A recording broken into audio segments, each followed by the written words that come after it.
ladies and gentlemen. Welcome aboard. Let me get a quick mic check. 1, 2, 2.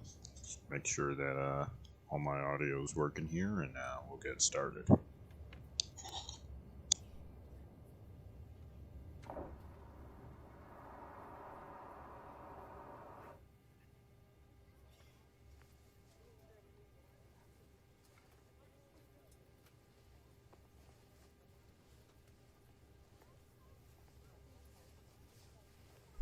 Okay, with that being said, ladies and gentlemen, I'd like to take a moment to welcome you guys aboard Delta 1026 service down to Detroit, Michigan. My name is First Officer Bones. I'll be taking you down to Detroit. Weather right now here in Detroit looks good. We're getting some light winds from 350. I'll go ahead and just read out the METAR for you guys. Light winds, 350, got 9 knots. So we'll probably be taking the 30 right for takeoff here. 10 miles, visibility, clear skies. 2.2, temp 16, altimeter 2971. Over en route, we're going to be splitting the needle through 2 cells over the Michigan River, so those are going to cause an echo effect, so that we're probably going to have some bumps and turbulence. Over in Detroit, we had a PIREP down there at 2,500 feet. They got some turbulence, some pretty bad bumps, and that's just from that echoing effect from those 2 cells, so we'll be cognizant of that. And right now the weather in Detroit's looking to be 24015. So some light winds there. Well, not light winds, moderate winds there. Not sure what runway they want us to take going into Detroit. I know what they want us coming out, but they got us planned on 2-1, which is good. So that's a little bit of a quartering headwind for us on landing there. So should be good. 1026, we have the Colt 7 departure and Rocket City 2 and Detroit. That being said, again, my name is First Officer Bones. I'm a real world student pilot here in the U.S. And today we are going to be doing some realistic Delta flows. We'll fly the A320 the right way, because that's the only way to do it. So let me get my paperwork here, and without further ado, I don't want to sit around here, so we'll go ahead and we'll get started here. So let me go ahead and close out some of these things that I don't need.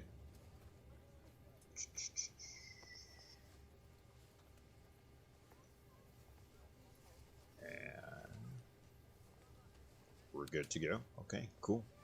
All right, so first things first, I'm gonna go ahead and hook up my controller here so it can get up, and we will stand on up. And a little bit of a frame rate drop there. Ooh, I didn't have this problem the first time. Let's see. Let me go ahead and close out Chrome there. I shouldn't be losing frames. Okay, yeah, it was definitely Chrome. Whatever. Walk onto the jet. You just have to check that our potable water tanks were sufficiently filled up. As a matter of fact, you can actually come over here and check them on the FAP, the flight attendant panel, and make sure those are good.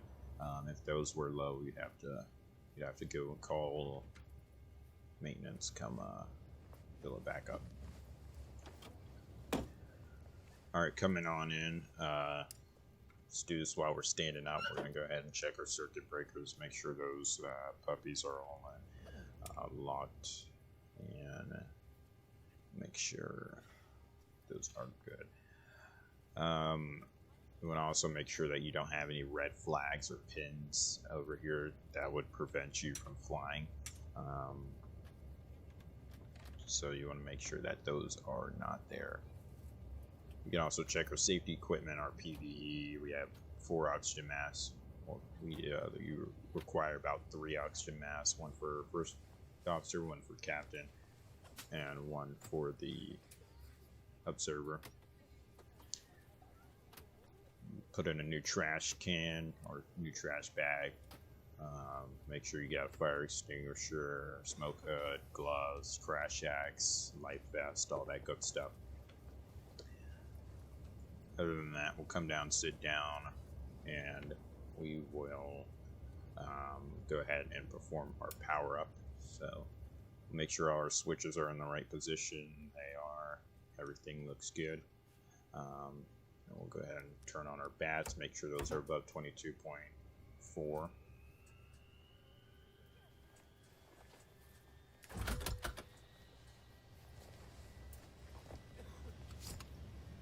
And we'll let this aircraft come to life here.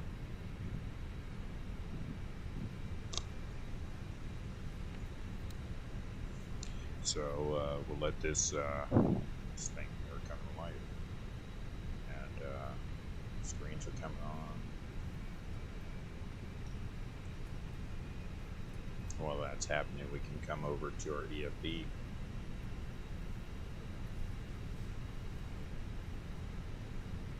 Seems not to be working. Might have to restart here. Okay, so this one is not working. Little Fenixism, that's fine. We'll just use this one over here. That's pretty much all I need to throw in there, and everything else happens automatically, so that's good.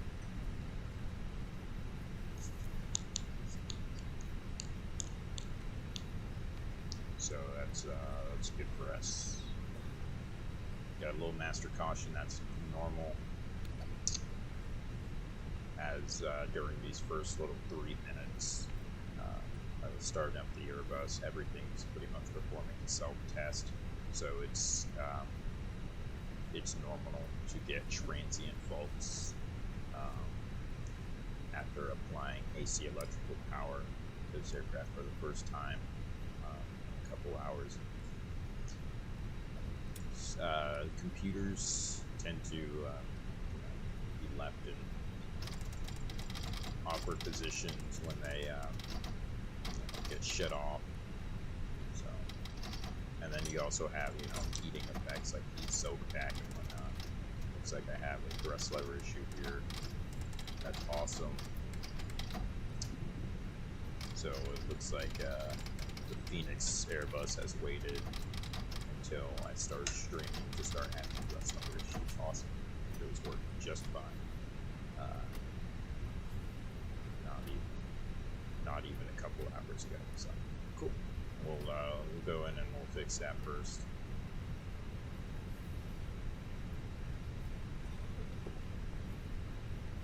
Awesome.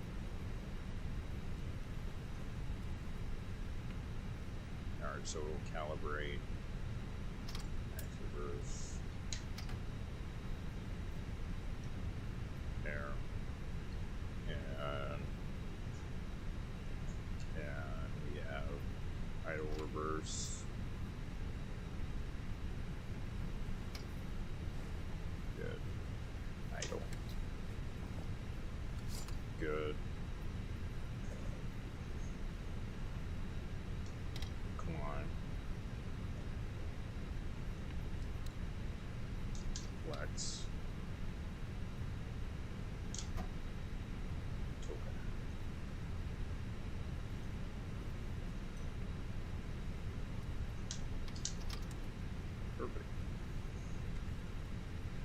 Okay, so now that the aircraft is started, we'll come down here, just do some housekeeping stuff, check your oxygen, make sure your oxygen, your PSI is good. So your tank PSI is good. That's what we're looking for. That regulator low pressure, that's because we don't have the actual valve open.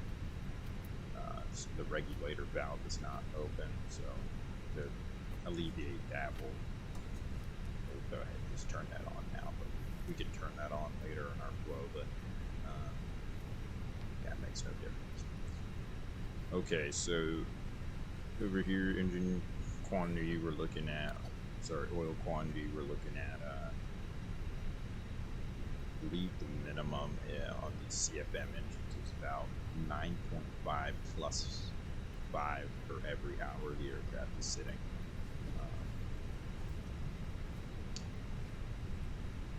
Nope. Didn't mean to go there. There we go. Hydraulics, make sure you're good. Status recall. Good. All normal. Alright, cool. So with that being said, we'll go ahead and start our flow here. So we technically accept this aircraft in its technical state, so we'll rotate the IR switches there. That's good. Throw on those IRs to get your full lights transient on the ADR. So this MSU panel, mode selector unit panel, is a little bit different than the old analog GNA gears panel. So both PFD on the same back. A little bit here, yeah. That's interesting. Both PFD on the same back. I've never seen that before. But yeah, that can't happen. That's cool. Okay, so what do we got here? Yep. That's good. So attitude gyros are usually the first of a line, and we do have our airspeed. So if I were to accelerate this aircraft right now, we do have our we would have our airspeed, our barometric altitude, our outside air temperatures, all of our temps, our speed bump, and our burning speed too. And that's because it's on the static system. It uses the air data modules and not the attitude and directional and the positional gyros. Okay, so we'll go into the aircraft GPS monitor. We're going to throw open that. We're going to go and look inside of our FMC there. We'll make sure those are all good. Stand by.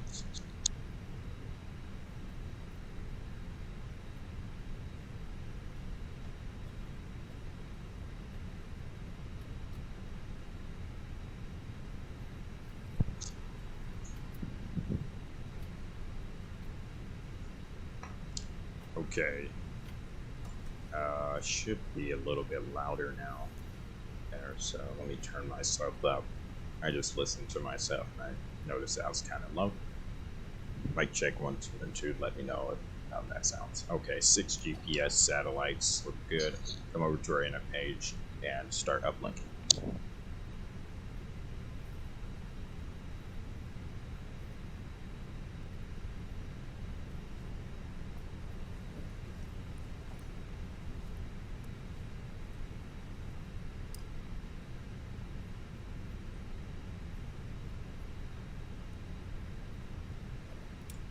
Okay, so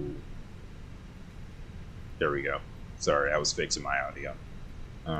Okay, so we will go over and put our flight number.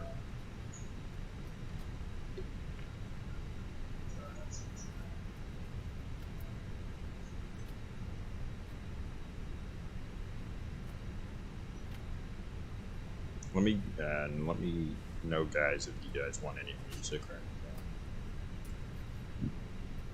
anything. Okay, cost index is going to be 49. They want us to move and groove here today. 370.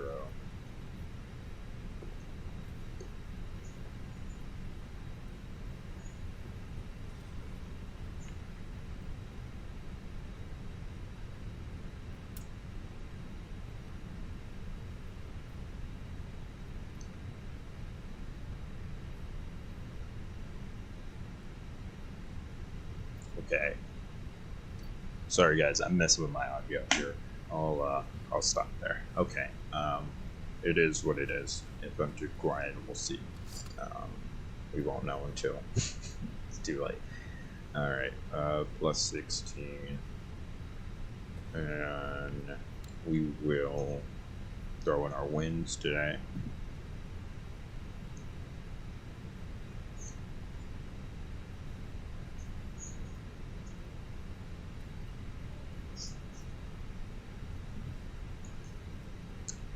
Okay, wind data's uplinked.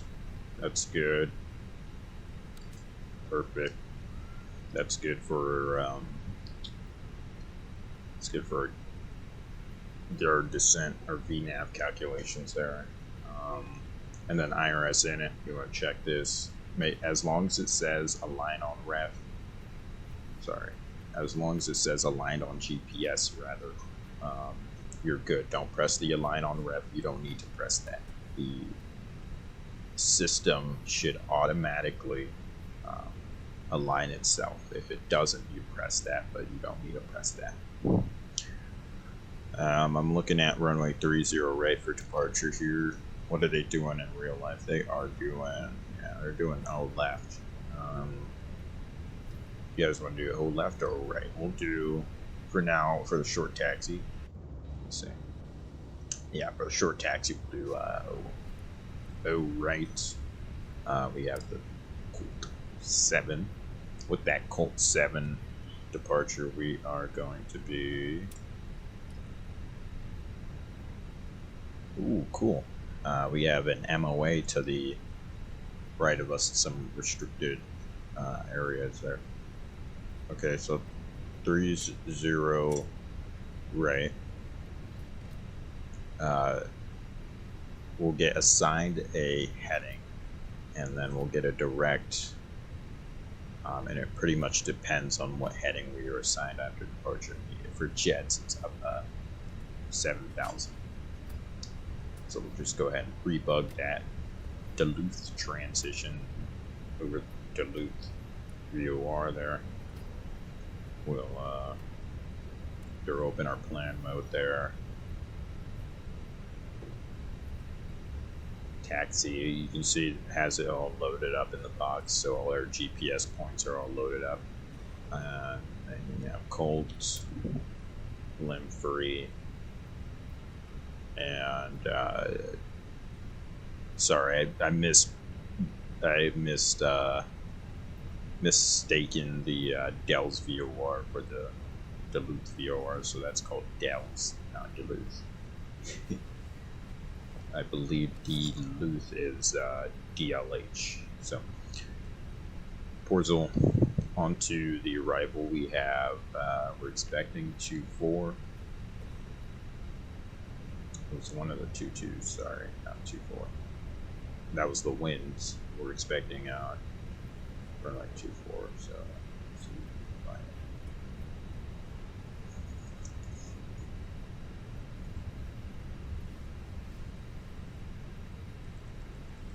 Scroll up there, and I believe it was 2-2 right, so just throwing at ILS Yankee there.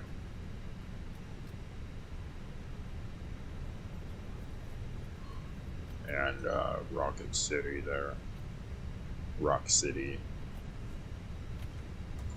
Orzel transition. And there's our route there. Have a little circle there. You can go ahead and turn on your constraint mode. Beautiful. Vectors are fine. Okay, secondary. While that's happening, I'll go ahead and start our boarding process here. We'll do a fast forward. You should today have about 20 block fuel, 22.8 and 19.3.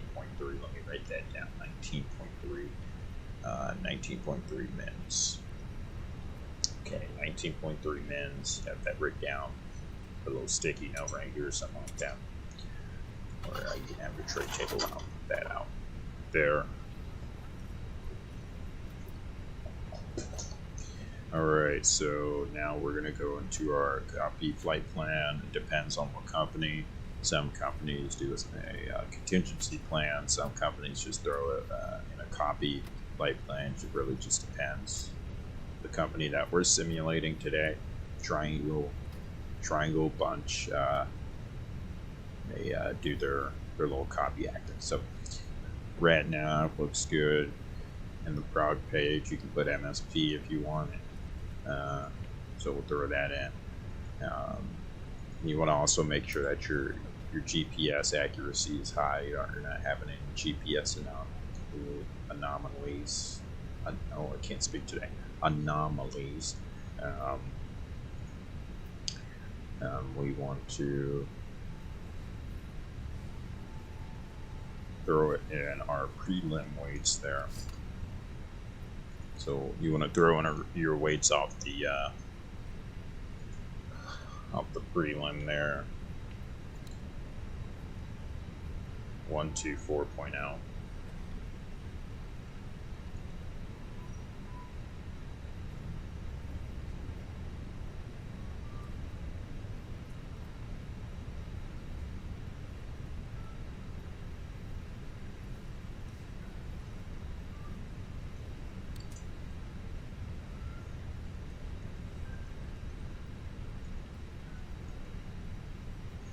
$31.8 is our deal,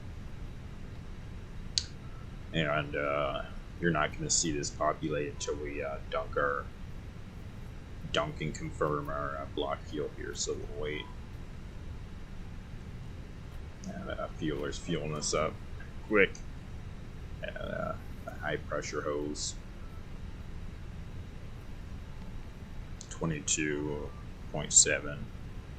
22.82 is what we want. So there you go. With that, it's going to, now that it has our zero fuel weight and our block fuel, these two will add together to get 146. We should have gross weight. Yeah, 146.4. That's good.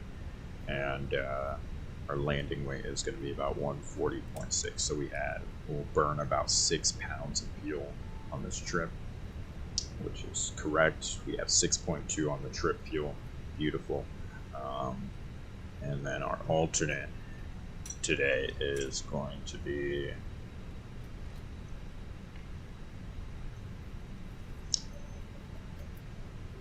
our alternate for today is 2.7. Min des is going to be 4.9.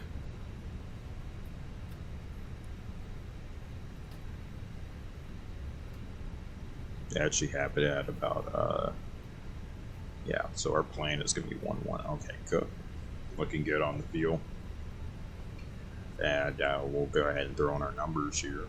So we'll come over here and we will dump in our 30 right.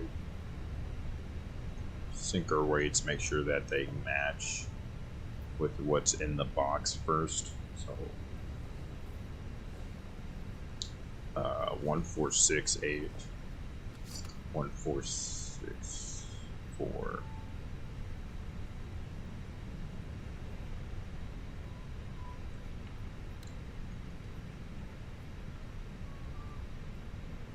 We'll burn 4 on the taxi. Yeah, that's good. Yeah, good.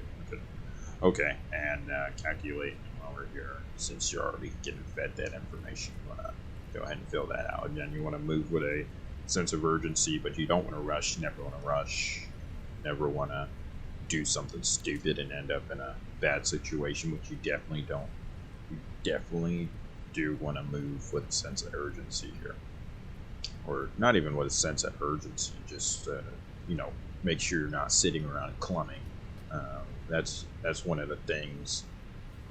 One of the major things. One of the major focal points when you're learning how to do flows and flow patterns is that you'll find yourself sometimes just sitting there clumming, oh, what's next? You want to get used to being in a sequence rather than just performing task. So V1 138, V2 141, 134, 232. Want to make sure that your slack clean speeds 29. Good stop margin, looks good. I like it. I like it. Throw that into the box, please. 350.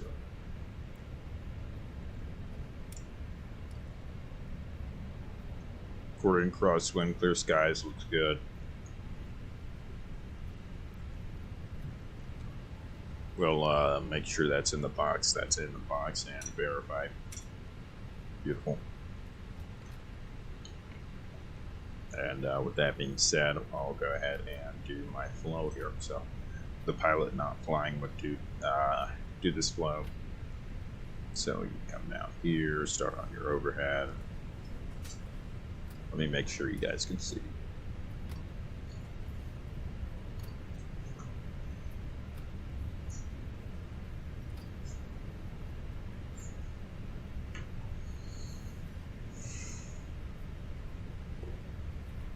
Okay, so you start on your overhead, come down, go to ground control, CVR test, good, cruise supply, good. Rain repellent, good.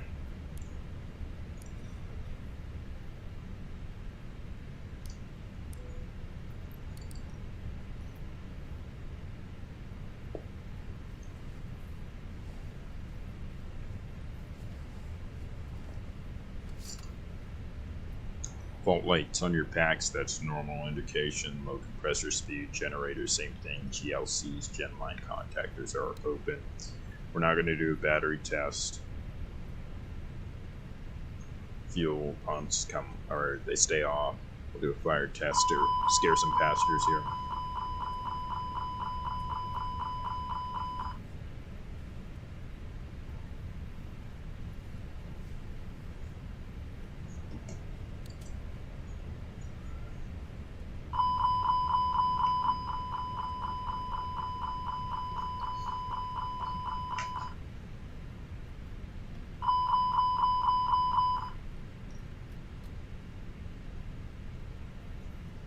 Okay, and coming up.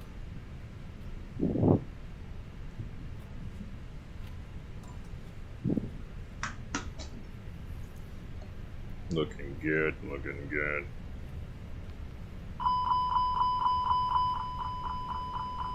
Form that. You want to cancel those cautions as soon as possible there. Just in case you have any nervous flyers in the front. Standby instruments are good. DRMI there.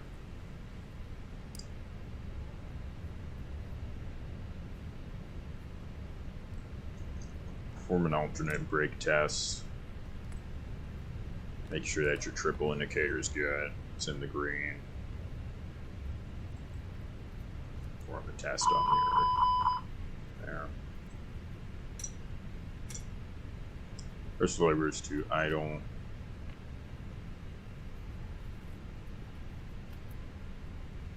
And we'll start up beyond ATC here in a sec here. Well, we'll go no beyond ATC today. Alright, cool. Flow's done. Last thing I gotta do, I got to come up here, make sure altimeters are good, ADFs, make sure you gotta test it and then bring it over. Come across, make sure you're good on the SCU. Your oxygen test, check our doors page. You may lose a little bit of pressure, that's normal as long as it stays within limits. Check your instruments here. You want to make sure that your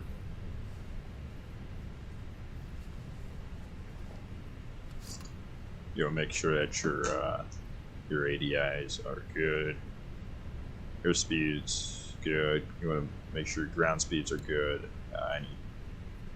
differences in ground speed or any ground speed while the aircraft standing still is a sign of drift in your IRs.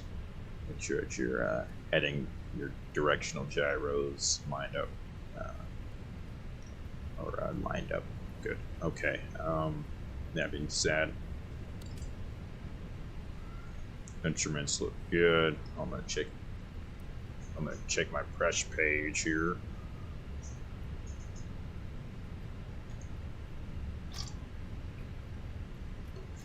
Make sure my outflow valve's good. And okay, cool. All right, looks good. Well, I'm gonna give you a brief here. Weather here in MSP is looking great. We have some winds coming in from 350, gusting winds, 24 gusting, 10 miles visibility, clear skies, temperatures 18, 2.02, temperature 72, and that's all I got for you there on the weather. No risk for wind shear, no wet runways, no contamination, nothing like that. We're taking off of runway 30 right. That's what we're planning for takeoff for today. 30 right is about 8,200 feet of runway. Prior to 80 knots, if we have a failure, any abnormality, we'll reject the takeoff. I will reject the takeoff by throwing the thrust levers back to reverse. Thrust the levers back to reverse and setting the parking brake once the aircraft is stopped. We'll call my deceleration, auto brake, all that good stuff. Looks like we're having another throttles issue. Awesome. You'll call my deceleration, auto brake, all that good stuff, and stay with me till the aircraft is stopped. Once the aircraft is stopped, we'll analyze situation for evacuation checklist if needed. If you have an abnormality above 80 knots, we're only stopping for a fire, failure, or shear. V1 or above, we're only stopping if this aircraft's coming apart. If this aircraft isn't coming apart and we have an abnormality above V1, we will simply just return back to MSP. Same with a failure that isn't detrimental to the flight. We'll go ahead and just treat it like an in-flight failure. Continue to sit. If all goes well, we should fly the Colt 7 SID. Colt 7 SID is, let me get that up, that chart.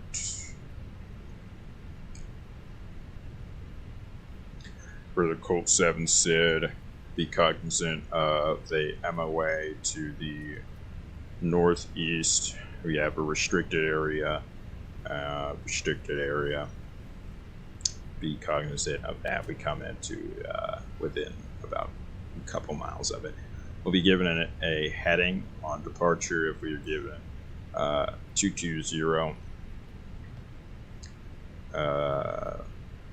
Oh, there's actually an arc there, so we're probably not going to be given that.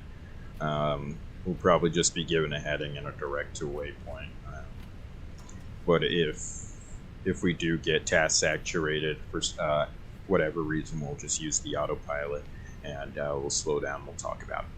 Top altitude 7,000. Minimum climb for our respective runway is standard.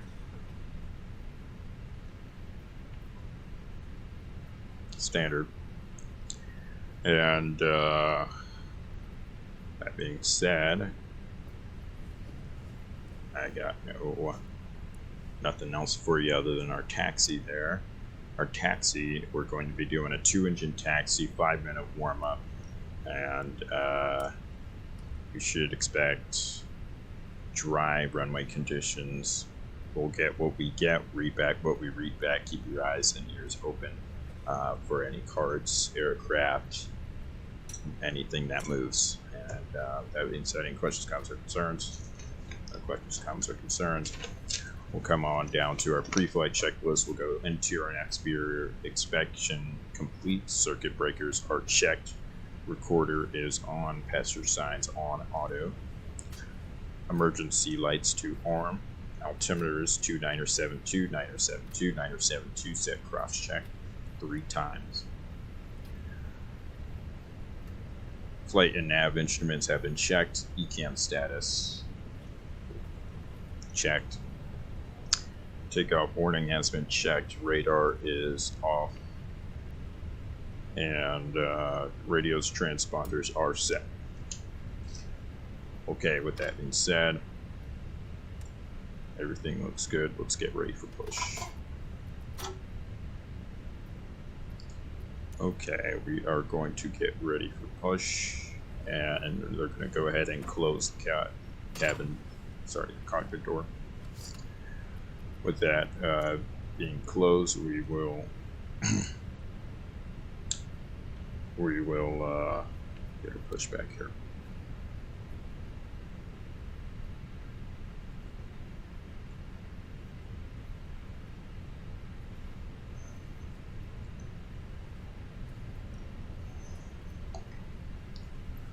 You guys want live traffic or no? Let me see if I can get some live traffic in here. So it's not. Let's see. We'll go no traffic for this one. We'll save that for later. Okay, with that there, we did perform our check there. We're gonna go ahead and get ready for push here. So get our APU on. And it's about 3 minutes till we can put bleed air into the cabin. So about 4 minutes on that timer there, because it takes about a minute for the APU to spool up.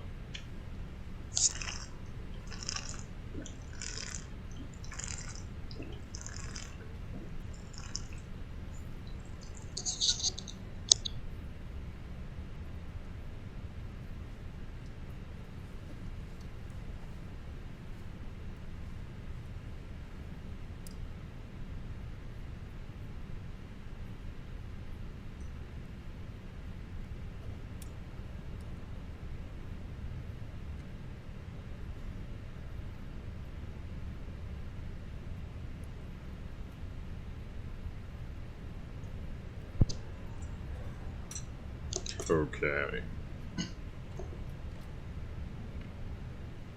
Alright, so we're looking good there. We got our WDM in there. It's our final loadout there. APU is up and running. I'll let them disconnect there.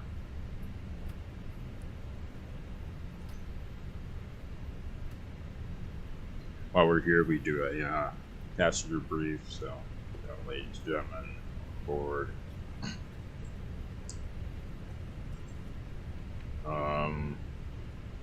And go ahead and get rid of our deal there.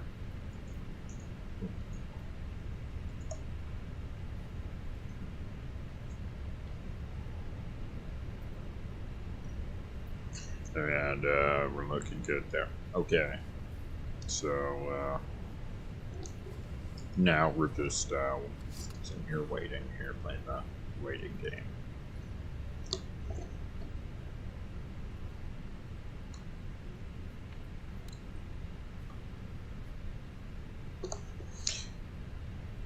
Alright, so looking good.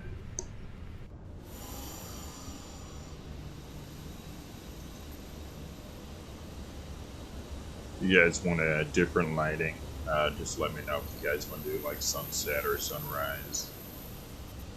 I hate flying in the midday. I don't hate it. I wouldn't say I hate it. I just, I don't prefer bright midday flying. I prefer nighttime. I'm a night hawk. A night owl, if you would, if you insist. It's for jet though, it is. CFM engines. Big old fan diameter. They are loud. This jet in real life would probably have like it'd be a 320 basic, so it'd have like all the CRTs and the nose wheel steering on. the yellow electric system and all that good stuff. It'd be a 320 base with all the good old stuff, because this is really to simulate an old Northwest bird, so it's good. Okay, cool. So while we're here, we're gonna go ahead and perform our before push flows here. So pumps, bleeds, transponder, doors, and doors. Okay. And while that's there, flow is complete, so we'll go ahead and perform our before pushback checklist there. Fuel panel is set, doors are closed and locked, transponder is on. Before push check is complete, we got a view bleed on the account. With that being said, we'll go beacons on, brakes release, clear push.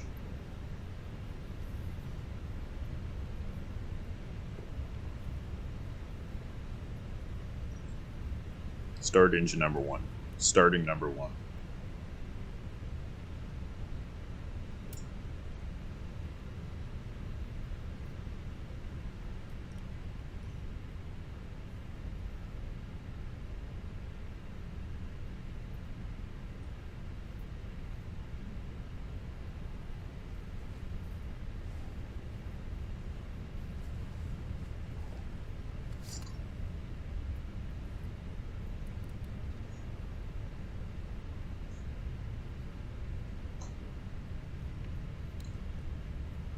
And that engine will start its ignition sequence. There's really no talking during the pushback here, so.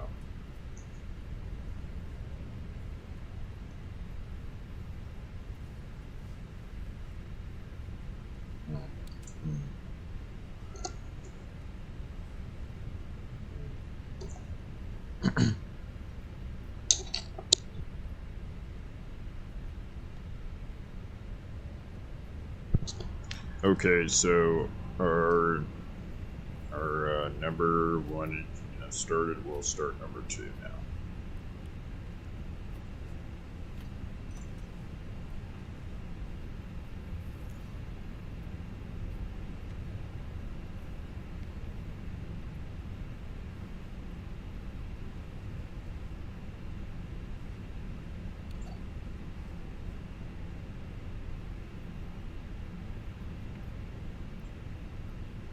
Number 2's coming on.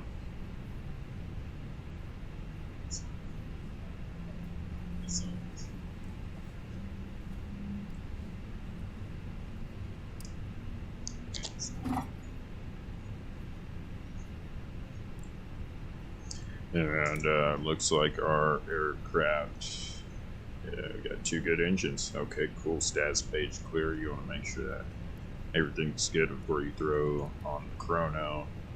EDG stabilize on number 2. We'll do an after start flow. After start flow, engine mode ignition. Or engine mode 2 back to norm. APU bleed confirm is off. Electric pump no needed. Do an after start checklist while they're disconnecting the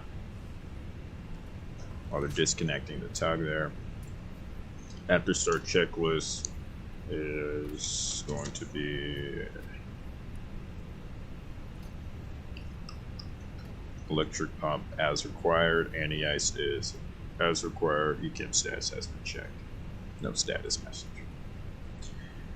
While we're here and they're disconnecting the tug, you want to reach down, come on down here, get your second flight plan up on the other CDU there, and to receive messages, load sheet.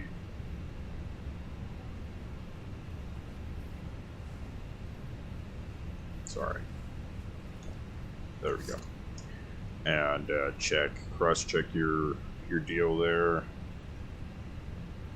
Yep, look good. That being said, we'll come over to our trims. We'll set that down 0.1. Okay. Salute received, so they'll have the pen out there, they'll give us the salute. Salute is received. We'll drop our flaps to 2. And with that being said, we'll go ahead and clear left, clear right, brakes released, brake check, make sure that you're not on alternate brakes, release brakes, letter roll 5 minutes on the engines.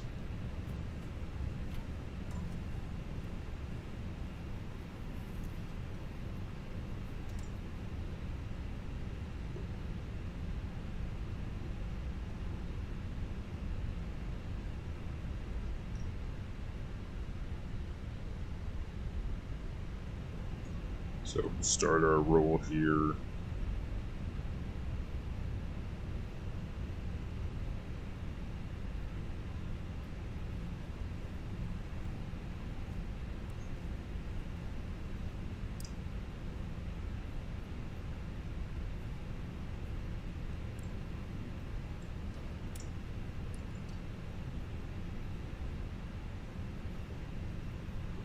We'll do our taxi. Sorry, we're starting off a little bit slow. Just checking some things.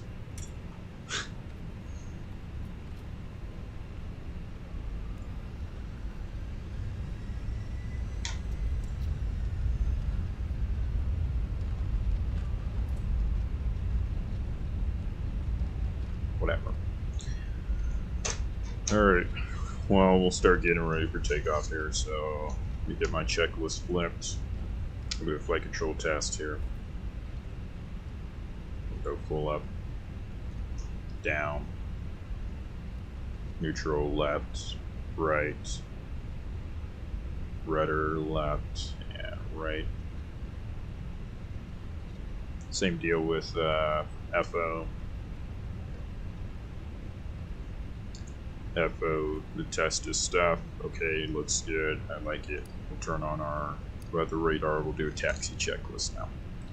Taxi check. Flaps are 2. Takeoff speeds have been. Takeoff speeds are 139, 138, 141. Check. We're doing a flex 87.1, 56 degrees on the flex attempt. We're at 58 degrees on the flex attempt. Flight controls have been checked. Give them a call. The cabin is now secure for takeoff. Cool. And now we don't have to taxi slow anymore, so we'll kick it up here.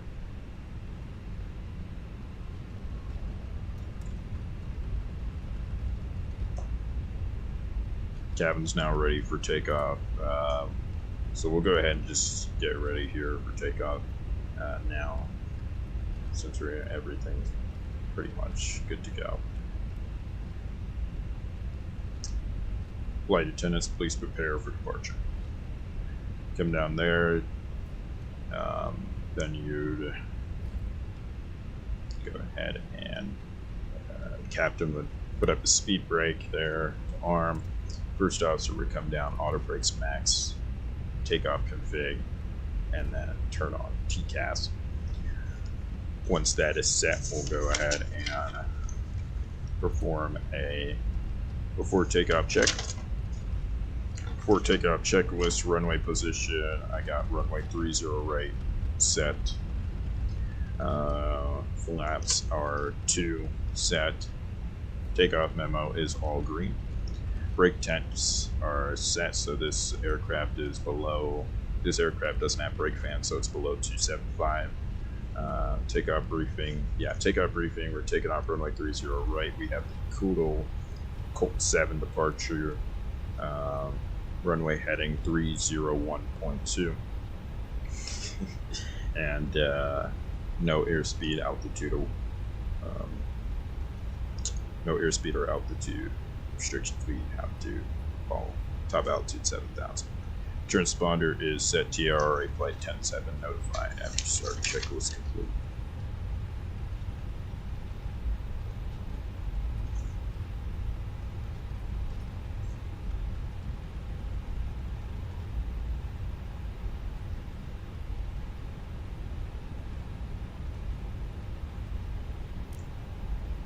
Alright. Here we go. So we're going to be flying. We'll say that ATC gave us heading 300.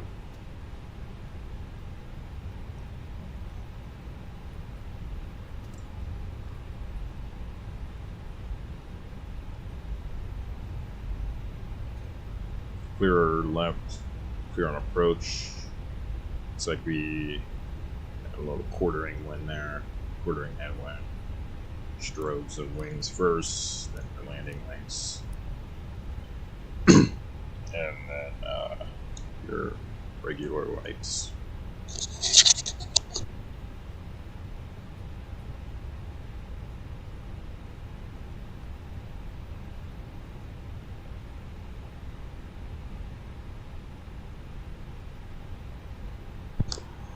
Alright, so we'll come over here and we'll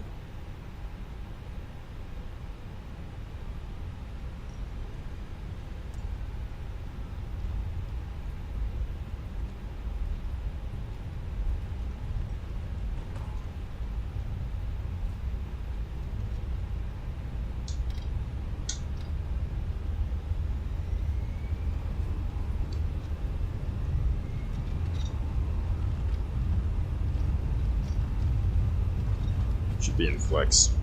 Not sure why it's there. You go. Man flex. 80 knots, thrust normal.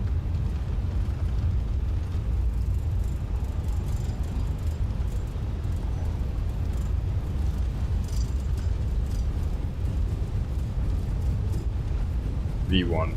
Rotate.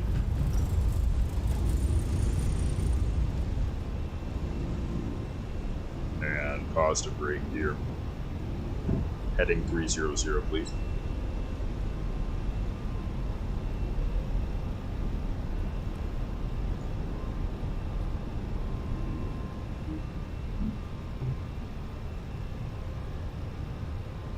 There we go. There you go, heading. Good climb. We'll go open climb 7,000. We'll wait till we have a positive trend on the airspeed.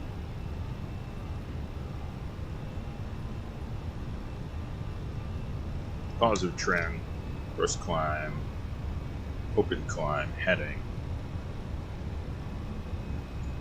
We'll go autopilot 1 here, get our direct to Colt.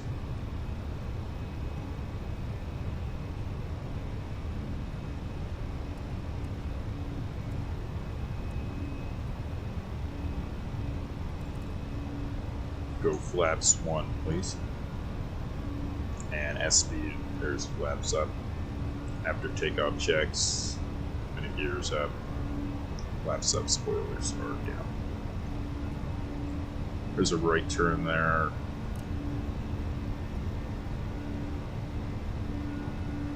Landing lights are coming to home.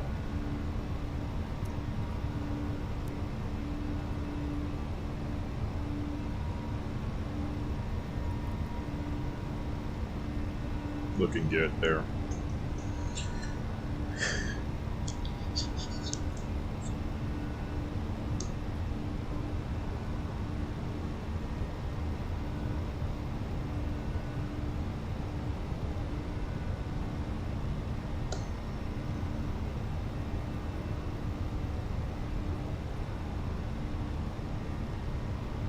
Good right turn there. There's MSP.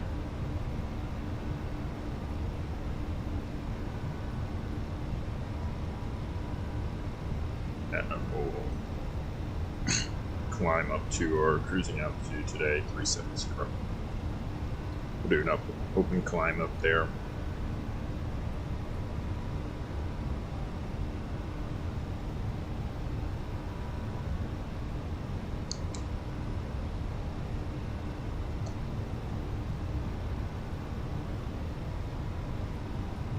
So open climb, alt arm, 370 blue nav, autopilot 1, looks good.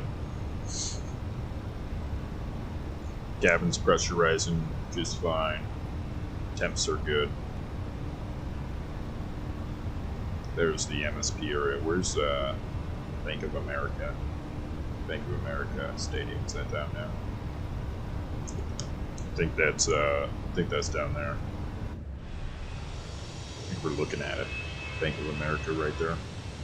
I believe it's on the riverbed, so it's over there. Yeah, Bank of America. Okay, cool. There's a little beautiful photo there.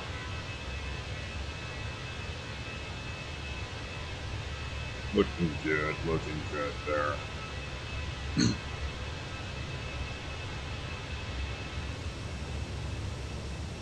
Not much of a day flyer there, but I gotta say it's pretty good. I gotta say, all white airplanes look good. I'm a huge fan of plain white liveries there.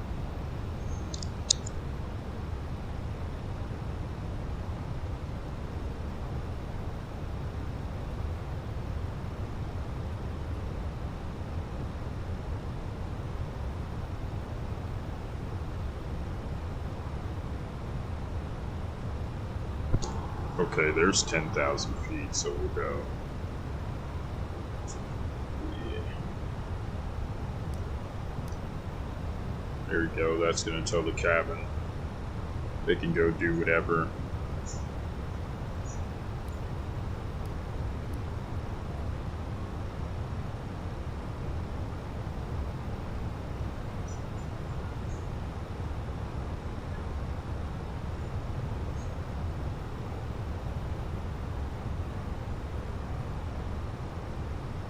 And about above 18,000 feet, I'm gonna go ahead and get up and take a leak. You guys have the airplane, so.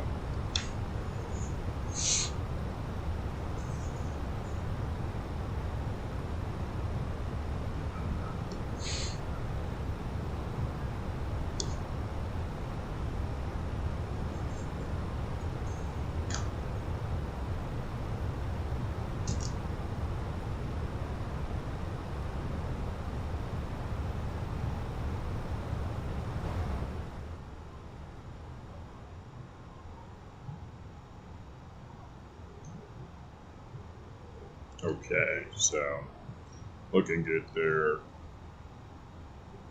We'll get some music ready for you guys once we get above 18,000 feet.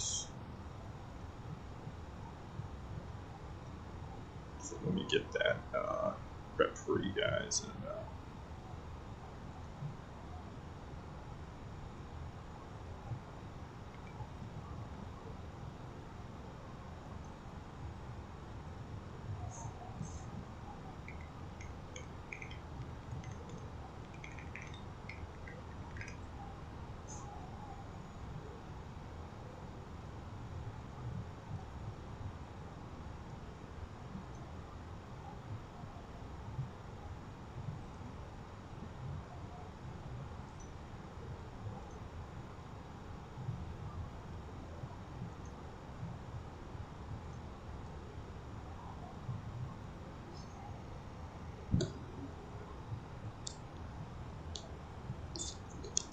while we're here, we'll go ahead and put up some of our shades here. So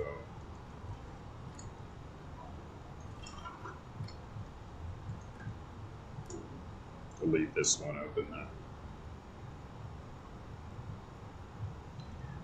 Okay, 1,002 till we're 18,000. So I'll go ahead and get my checklist here,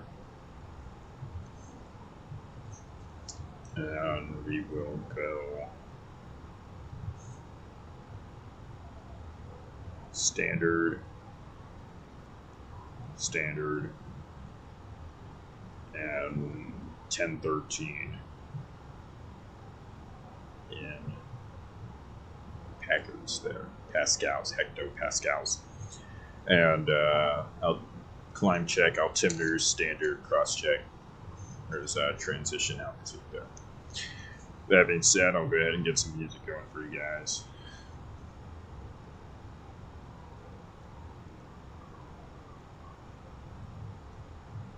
And I'll go ahead and take a leak.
Hello, okay.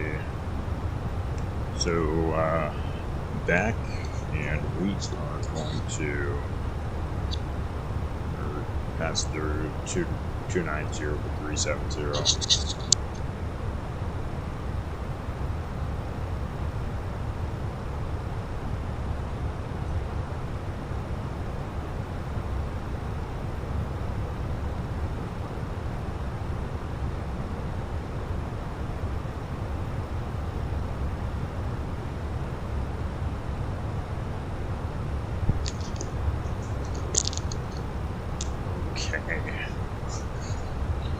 Just adjusting my seat here, and we're heading towards that Del VOR there. Del's VOR.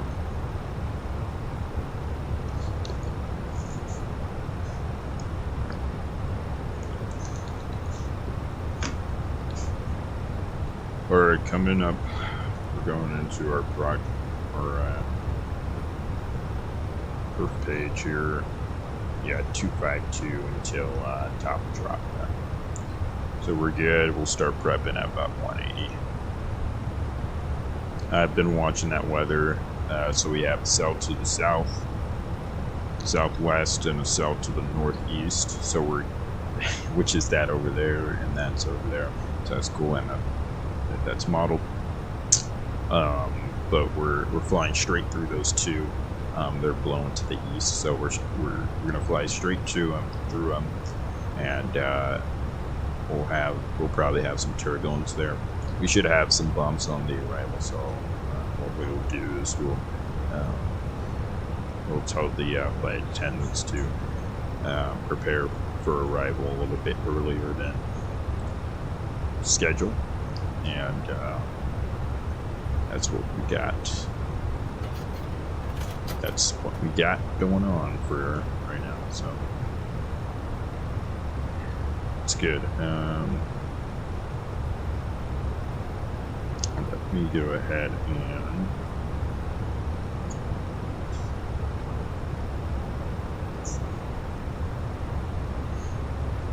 sit at our tray table, and we'll sit back, relax, and see if we can talk about something here. Let me see if I can.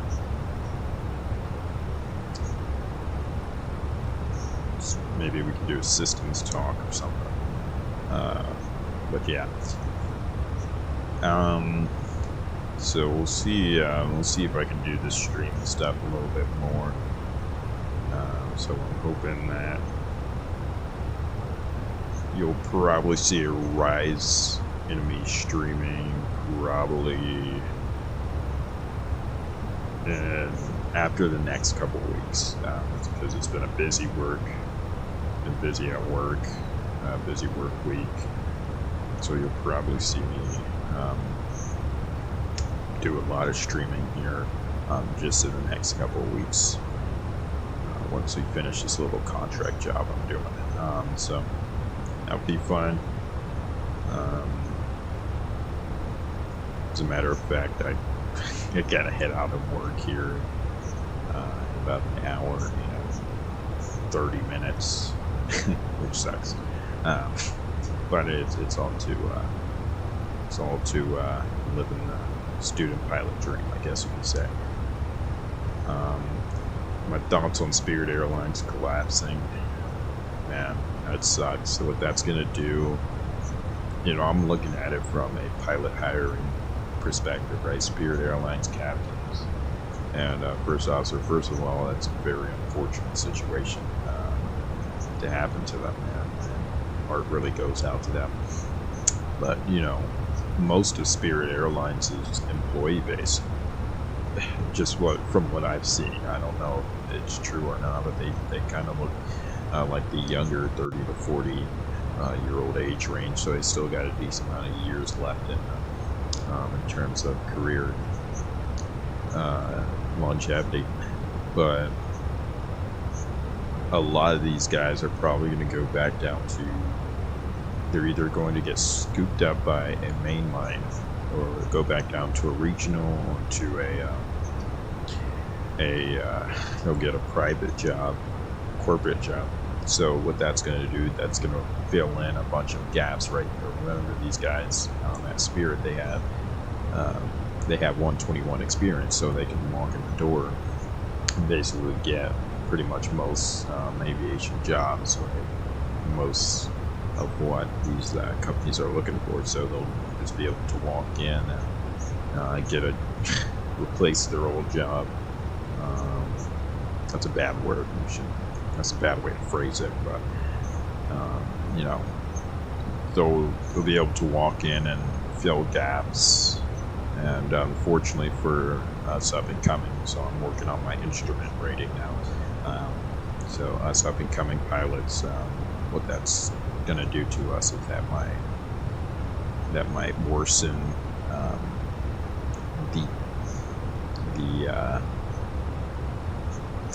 there was a term for it. It was like, I forgot what it was called, but yeah, basically every pilot job is being filled right now. So I'm probably going to have to be a CFI here for a decent amount of years. You know, you're probably going to see this channel morph into a CFI channel, I guess, of some sort. But I'll be a CFI for a while. You'll probably see me still being a CFI. Probably, no, I don't want to put a number to it, but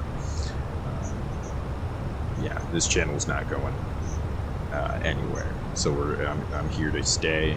I'm here to document my journey, all the way from, you know, instrument student pilot here to once we make it to promised land. So that being said, this is the inauguration of First Officer Bones. I did have a video recorded for yesterday. I've been editing it.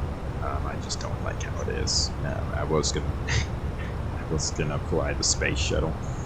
I know it sounds stupid. This is an airliner channel, but we're 36 for 37 here. Should have our lights off. Oh my god, I forgot to turn on. There we go. 36 or 37, coming up on cruising altitude. Turn off our lights, or turn off our seatbelt signs. Full turn flight deck, your captain speed. Future cruising altitude of 37,000 feet. Right now, the ride is relatively smooth. We should have some bumps and chops once we get to the lower third quarter of our flight there. I'll let you guys know preemptively. If you are not currently roaming throughout the cabin, please remain seated with your seatbelts fastened to prevent injuries to your fellow passengers or yourself, just in the case of unexpected turbulence. But we're looking at a relatively smooth rate. It looks like most that we'll ever get for this flight should be light to moderate chop. Sit back, relax, enjoy the flight. I'll let you guys know once we're ready for descent. Call the back, call the cabin. Hey, cabin crew. Okay, so I'll let you guys know early once when to get ready for arrival here due to those bumps there in the arrival path. So, okay. All right, cool. So we're about 180 nautical miles out here. If we had a failure right now, where would we go? Well, we can go here on your airport. You can go airport on your ND display, and we can go ahead and take a look. We have Milwaukee and Chicago over here. I prefer Milwaukee. Oh, there's Oshkosh. Due to it's closer. I believe Delta has more resources at MKE.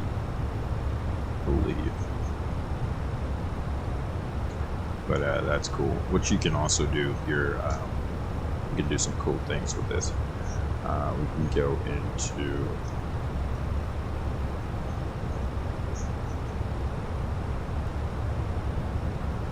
our, sorry, I was checking something. We go into here, pick one, go to fix info, and we can go to MKE, K, Mickey, put that in our reference fix, and we can press a beam.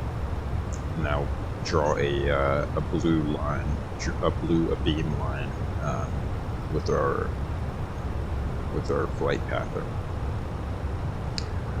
We got some storms out to the north. That's normal. That's what we briefed. We should have storms out to the south.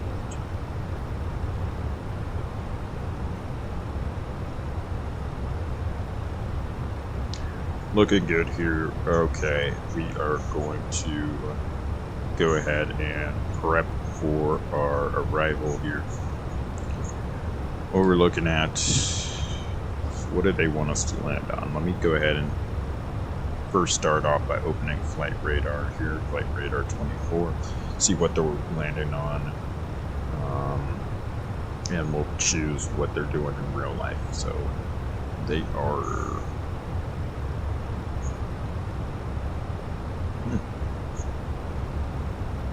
okay, so we got a Delta 717-231. That's Delta 960. They're coming in on.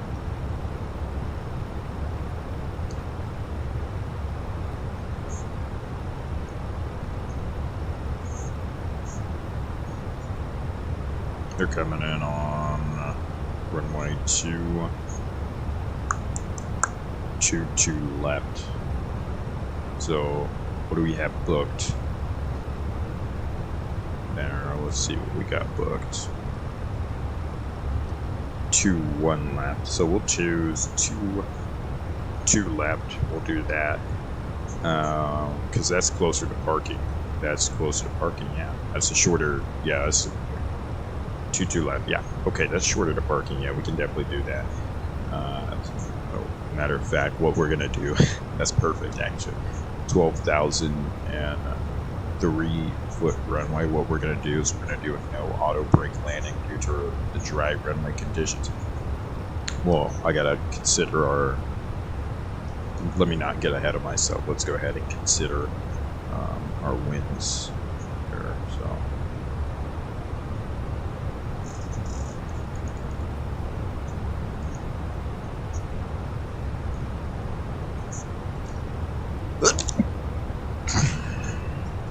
Bless me. Okay, 2-3. Okay, so we do have some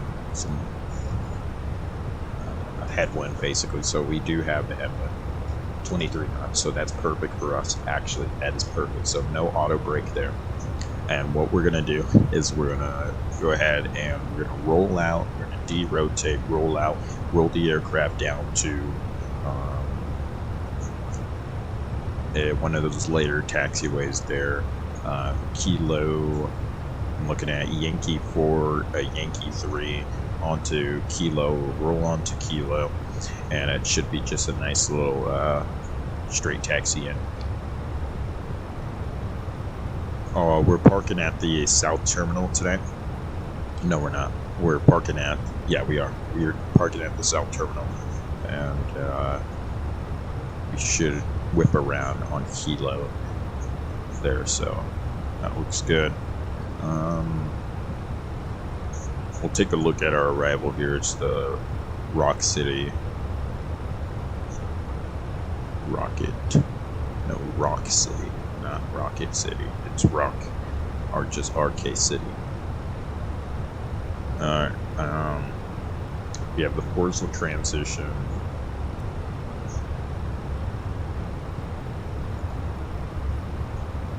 Portal trans.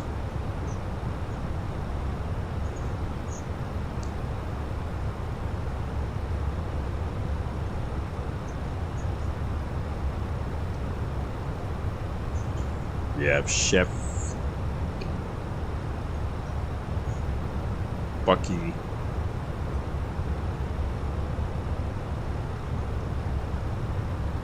Tinder, top altitude 230, bottom altitude 210, airspeed 280.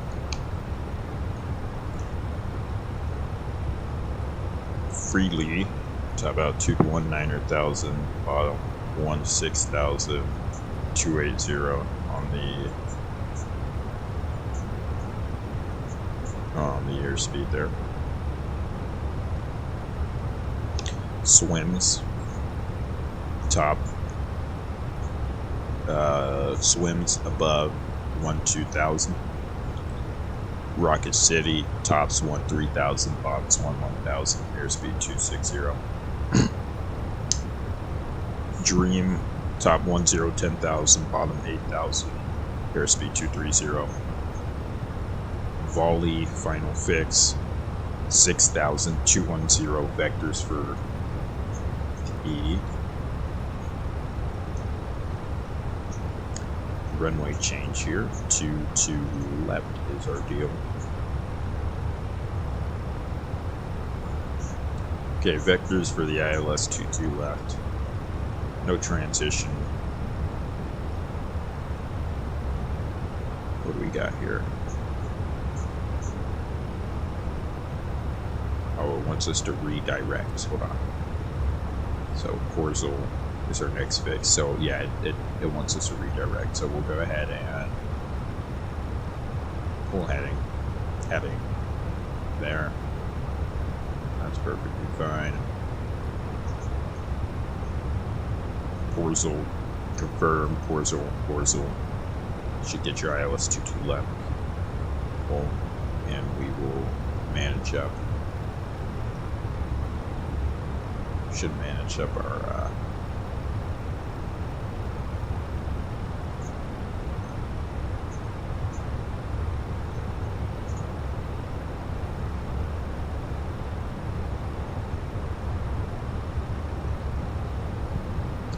let's see here. This might be a Fenixism. There we go. Okay. Well, it doesn't want to go to Porcel, so we'll just we'll say we got a shortcut to Shaft. Wonder if that takes us. Yeah, that looks like that takes us straight through the shelf there. Yeah, that takes us down through the shelf, so we may have to deviate a little bit there. So Chef, we may have to go ahead and just deviate to the right towards Tinder. So we'll ask for Tinder here in a sec.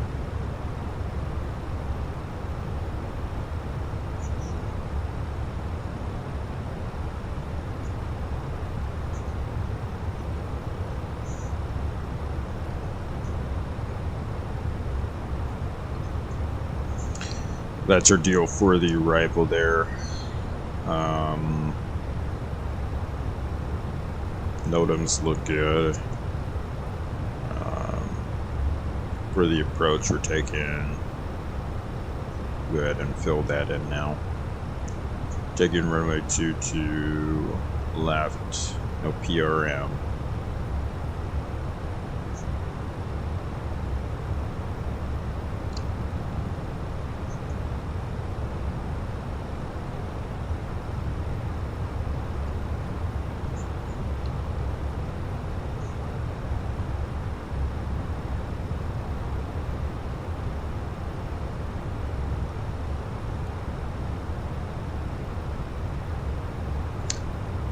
ILS 2 left there.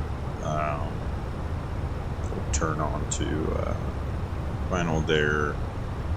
Should be 110.7. That was pushback selected. 110.7 set.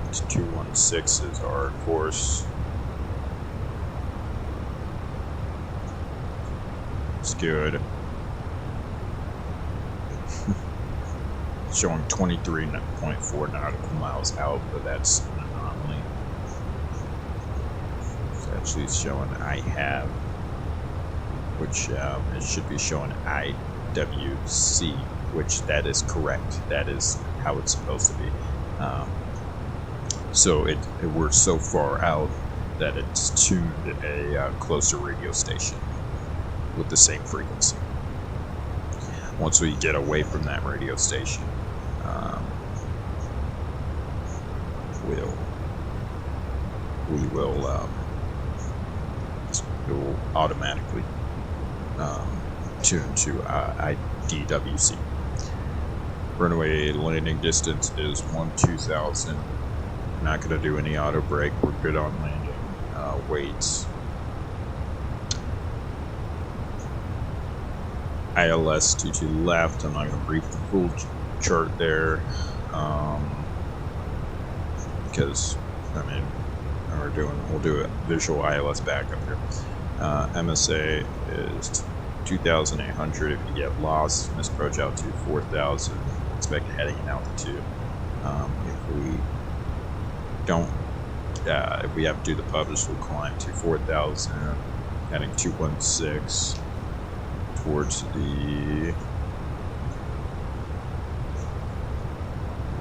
that VOR, CRL, the Hammer, what's that? The Carlton VOR there. Carlton VOR, mega hold 4,000. Looking at our altitudes, what we got in the box, make sure it matches up. We have road above 3,000. Final approach fix is 2,000. There was glide slope intercept at Hoka above 2,000, 2.85, so non-standard glide slope 2.85 glide slope today. Touchdown elevation is 60 and min's 837. 837.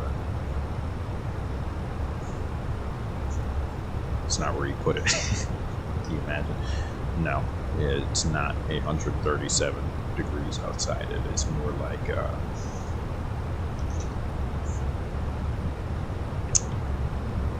it's more like 17 degrees.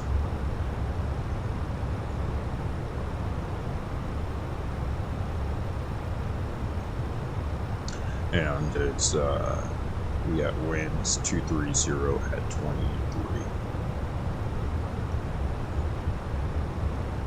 So bit of a headwind there. Beautiful. Dude, why do I keep... Sorry guys. Okay, there we go. That's going to change your VAP a little bit. VAP is going to stretch. And that's a good margin from our VLS. You'll see ground speed mini doing its work on final there. And field elevation, sorry. Altimeter setting standard there. Good management pressure. Alright, cool. Deal there. No questions, comments, or concerns. We'll be landing here. I'll take our RD cam weight here, 141.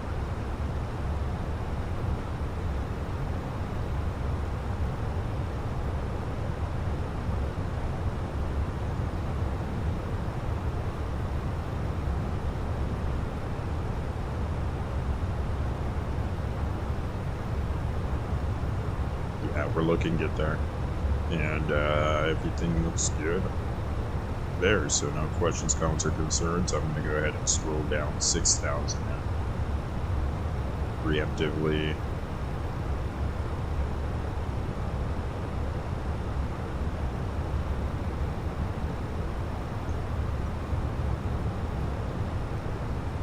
Tilt our well, this doesn't really tilt anything. This just changes the priority of which what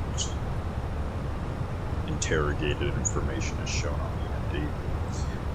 But yeah, we'll get that to the low. Barely even see it, even with this wind shade up, this sunshade up. Okay. But we're looking good there. We'll do a flaps full landing. Everything's good. Everything's set. Should go around Make sure that your clean speed 230, that's good. Slab traction not too bad, so you got a good margin there. We're gonna cycle our ECAM, make sure your oil's looking good, make sure you're not getting any white advisory messages on your vibration. Should tell you if it takes long enough. Looking good, cabin's looking good.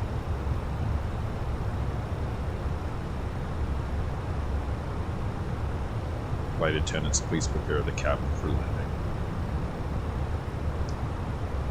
So they'll get seated there preemptively.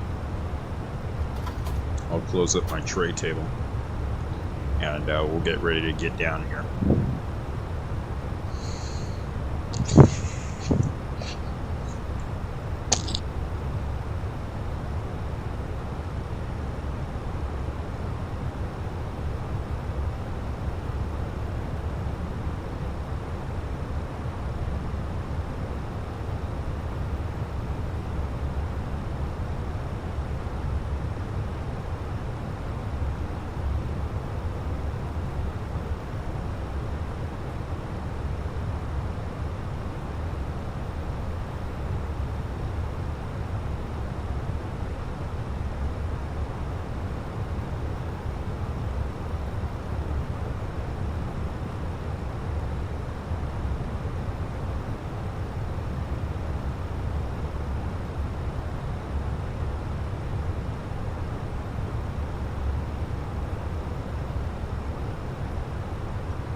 So, about to start our landing here. Everything's been briefed, ready to go.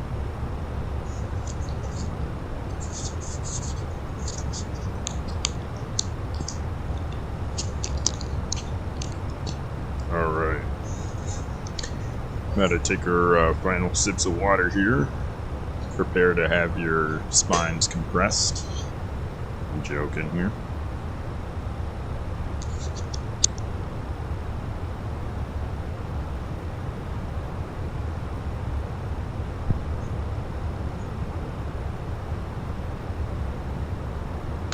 We'll go ahead and turn down our desktop audio here.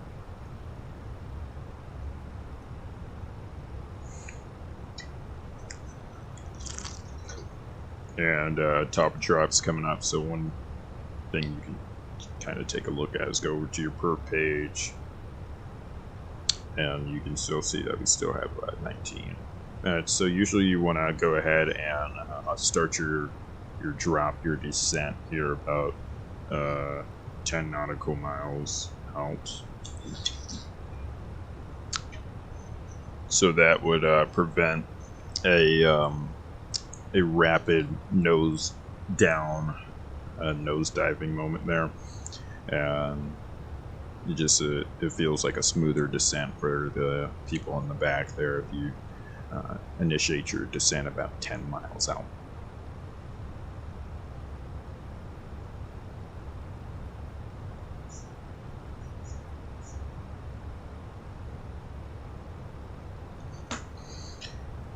Alright, so we'll go ahead and plug in our there we go. So descent there, it's a managed descent, vertical speed. There's your yo-yo. That's your energy yo-yo.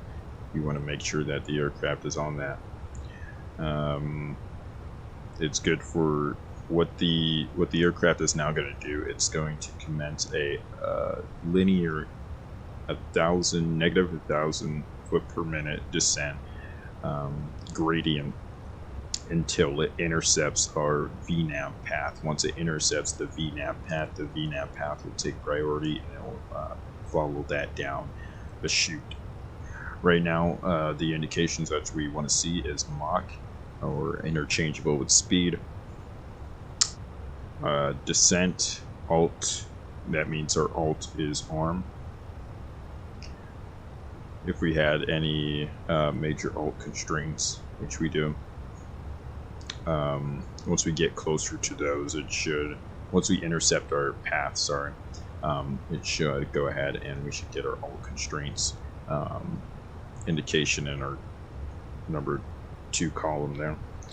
Nav, you got to have your minimums. Autopilot 1, make sure all of that is set. So you can see that you can see now that the auto tune is linked up with our ILS frequency there, so that's good.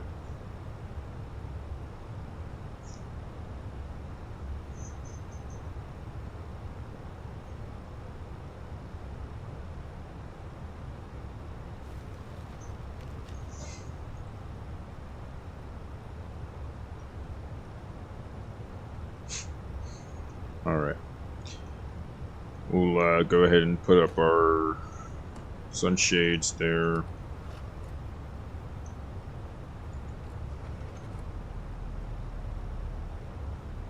And there you go, there's your nose over there.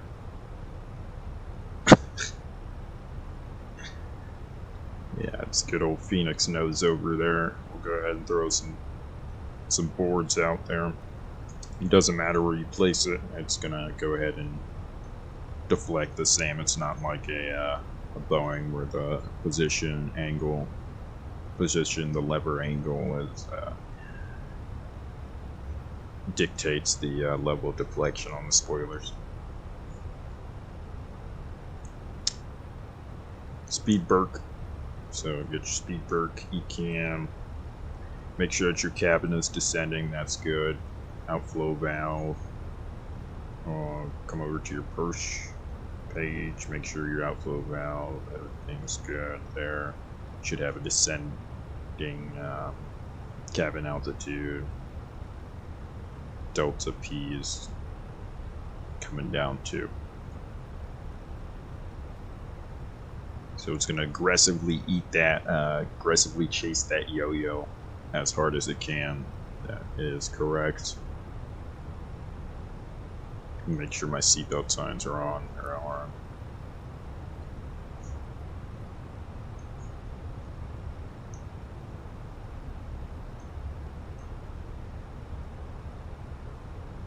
While we're here, I'm going to get my paperwork in line here.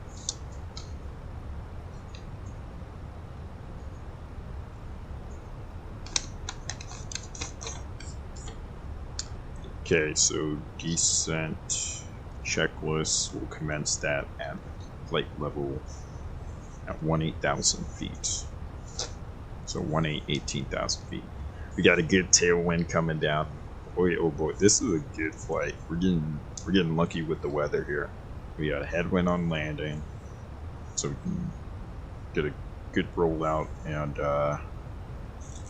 so look at this. So you're getting that amber ECAM situation. That is because our thrust is above idle, or it wants to go above idle with our speed brakes out. So actually, I want to see. Let's go ahead and test this. I'm going to keep those speed brakes out. And at some point, it's going to want to. Yep. At some point, it's going to revert to speed mode, not thrust idle. It's gonna stay in speed mode, and it's gonna go ahead and scream at us, get our master caution out. So that's cool. The aircraft does not want to fight its speed brakes, because the speed brakes on the Airbus A320 are very loud. They're very effective, very, very strong. They're actually very big. I don't know why Airbus builds pretty big spoilers on their aircraft. You can see it with the A300 and all the other Airbus aircraft. But they're very effective, very loud, and if you leave them out, that can be potentially catastrophic. So they definitely have safety features implemented to prevent that. Still, with this tailwind, that's going to hurt our descent a bit, but you know, it's fine. We're not high or anything. We're actually below the yo-yo, which is, I'd rather be low on profile, couple feet, than high on profile, because high on profile, you're going to have to do a bunch of crap to manage your energy. Low on profile, I mean, all you got to do is really just stop the descent and level off if you get too low. Coming out now. We are 95 miles out. So about 11 to 10 minutes until we're wheels down in Detroit. I might plant this one. I haven't flown the Fenix in a while, so if I do plant this one, everybody in the chat, which is like one person, will get a free copy of the fly-by-wire A320.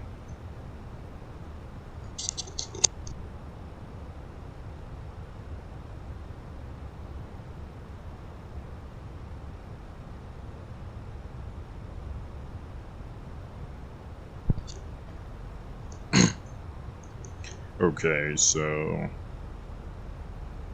looking good, still good on profile. Again, you don't touch anything. This is one thing I do see with a lot of streamers who mainly fly Boeing tend to want to like touch a bunch of levers and move a bunch of stuff while they're descending. You don't need to do that. And it's the same thing on the Boeing too. You don't really need to touch anything when these airplanes are descending. Maybe on the Boeing, of course, you'll have to, manage the speed brake, maybe, manage your energy a little bit better because it's a little bit dumber. But either way, you don't really need to touch a lot of stuff. And if you do touch a lever, think about your energy situation before you really do anything. Gilly Dewan, hello. He says, how generous. I know, man. It's the most generous gift I could give you. A free copy of the fly-by-wire, unless you want a free copy of the Any Builds A321, which sucks. It's garbage. It rolls off the runway. But yeah, I could give you a free copy of that. He says, you love America, don't you, Captain Bones? Sure, yeah. Yes, I do. Yeah. I just like the little flag in the background. It's pretty cool. That's what it's a little design I chose. I made that design myself, so.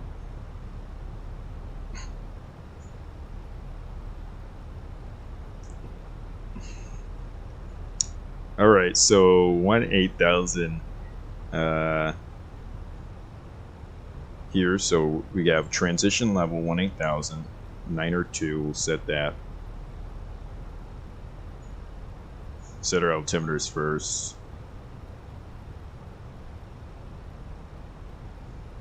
Altimeters set. Lights. Do not drop our landing lights just yet. We don't need all that drag and buzzing in the airframe. So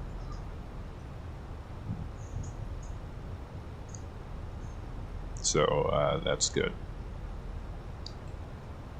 Dilly Dewan says, how much of this profile is AI? I try to keep it as low AI as possible, actually. So I actually did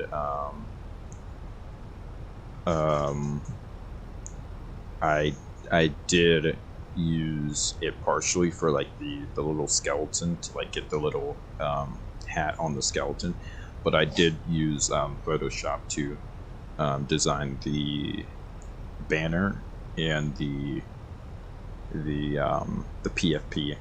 So I didn't actually fully use AI because I hate AI slop. I hate using AI with YouTube channels. I just hate, I hate how tacky it looks. But no, I actually try to use minimal AI with this channel.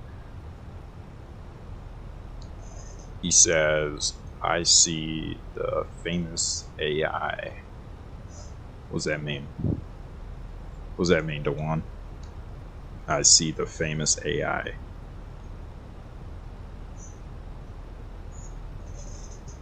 Where do you see it? Because I don't see it. I used it for the description too.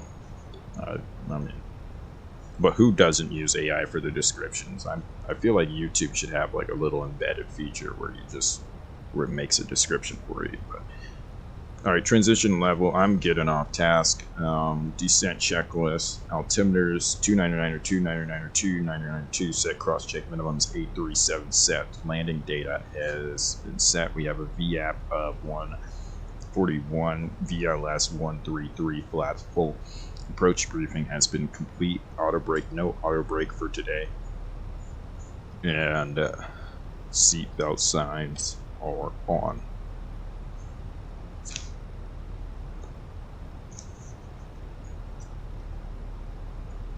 Yeah, right. So that dash. Oh, the dash. The AI dashes. Where do you see the dashes? Because I never put a dash anywhere. Oh, yeah, I did. Okay, you're splitting hairs, Dewan. Okay. You're splitting hairs. That's like, oh yeah, a little dash in the description isn't gonna kill you. And besides, I mean, there's nothing wrong with using that dash, I guess. I mean, it could have been written by a human. You never know. Maybe I do know how to use that dash, right? You put the little dash in between two like independent clauses, right? If I remember correctly. Like you put it when you're trying to explain something, or you're trying to elaborate on a claim. But I try to, with that being said, I try to stray away from like AI slop, because I absolutely hate how tacky it looks, and it really just like devalues the crap out of a channel when it has a bunch of AI on it. So I try to minimize that as much as possible.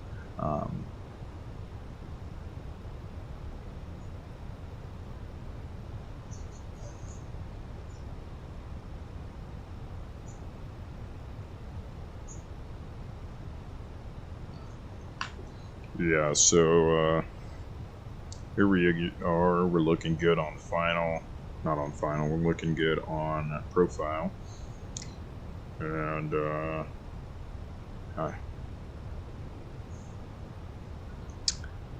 with all that, yeah, that AI stuff. Yeah, man, we're still getting that tilt. Man, that tailwind is chasing us, man. Do I have live weather on? I really hope I have. Yeah, I do have live weather on. Man, that tailwind is just chasing us. That's amazing.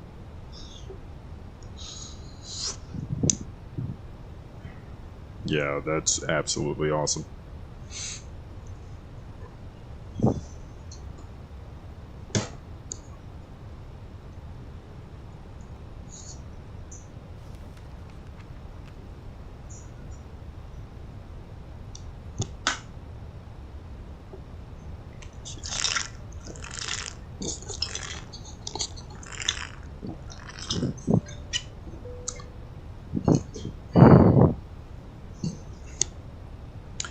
Okay, so we're starting to let's get our speed brakes out there. That creates a little bit of drag, helps us descend. And no smoking sign. Flicker that. That tells the cabin we're about to land, and now it's going to thrust idle mode. So there's two different types of thrust modes. Same thing on the Boeing, on the A320. So you have fixed thrust modes and variable thrust modes. So you can see it just transitioned to a variable thrust mode. So speed means that it's going to variably modulate the thrust to maintain the speed, and then you have thrust idle, where it will fix the thrust back to idle and utilize put speed on alpha basically.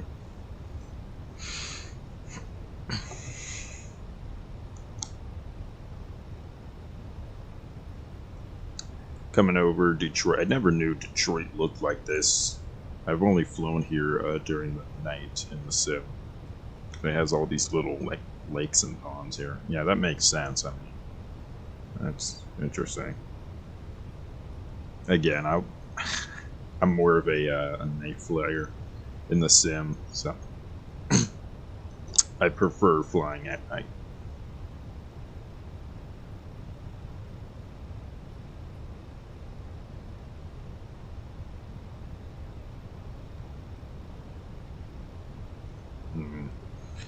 Okay, so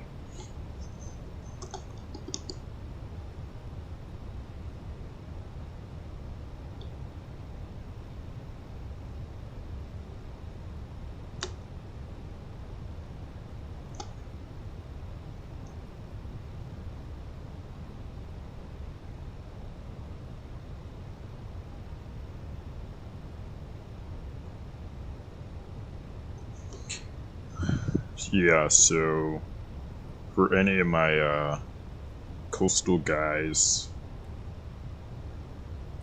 watching, you're probably wondering where my fixed rings are, and short answer, TLDR, I don't really need them.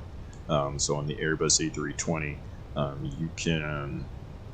you can decelerate your aircraft solely using altitude instead of your distance, and I'll show you that now. It's kind of like innate, so I've never really had to, or haven't in a long time really had to think about decelerating this aircraft. It's kind of like an innate instinctual response. So I'll kind of see if I can like try to talk through it. If I can't talk you through it, I'll probably make a separate stream or video dedicated to that topic. Okay, so here we are. Make our right turn now. 150. We'll go 160. We'll descend the aircraft at 230, and we'll pull our airspeed, and we'll set it to 210. So usually once you're turning to final, go ahead and put your airspeed to 210. And 210 is kind of like the international Airbus fail-safe airspeed. You can do anything at 210, I swear. Literally anything. Anything can happen to you, and as long as you're at 210, in terms of like turning to final, you'll be good. Okay, so now we are going to go into our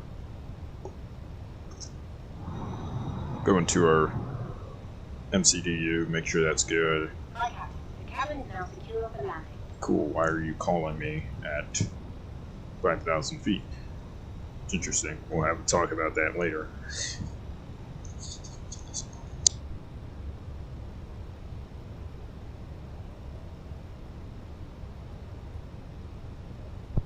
The one, why are you ignoring me? I don't know.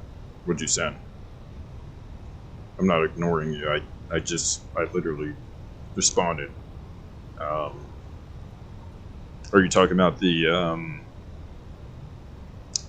are you talking about the AI thing, or what are you talking about? Why are you ignoring me?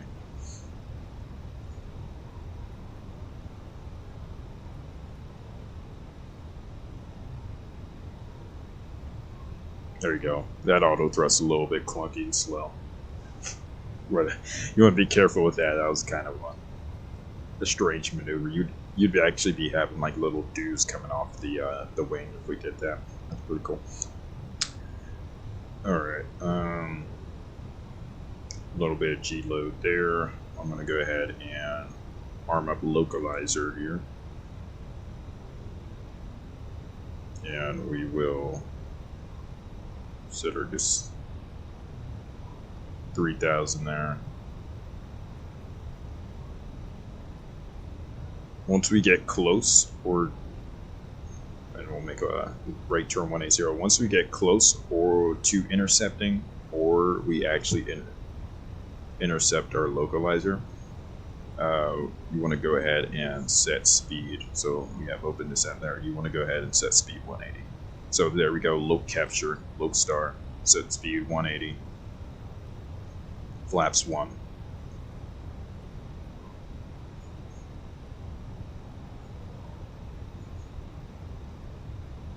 There's our glide slope. So you want to actually wait a little bit for that.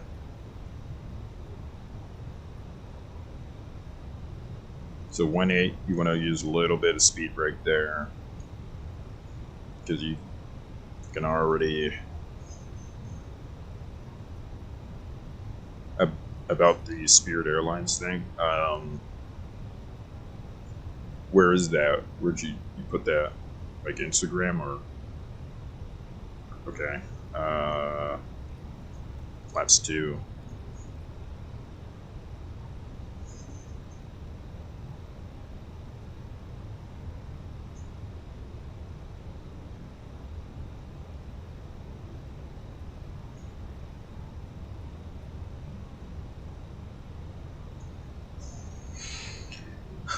Okay, so 2,500, there's a radio altimeter, so we'll go gear down, we'll go approach mode, glide slope blue, glide slope low, Cat 3 single, autopilot 1. Get our speed in. So localize, our gear is going to come down, and then what you're going to see next is our alternate brake and steering unit. That's going to go ahead and perform its self-test there. It's a mechanical line.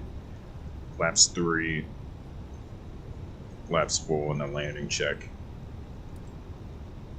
Landing gear is down, flaps full, spoilers armed.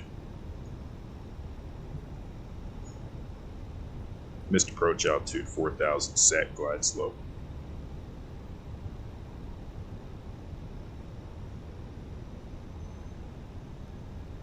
We seem a little bit low. Not sure. We'll see if it'll.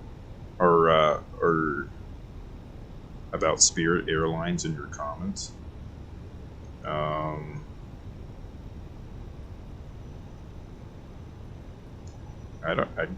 literally don't see that. Give me a second. I'll respond to it when we land.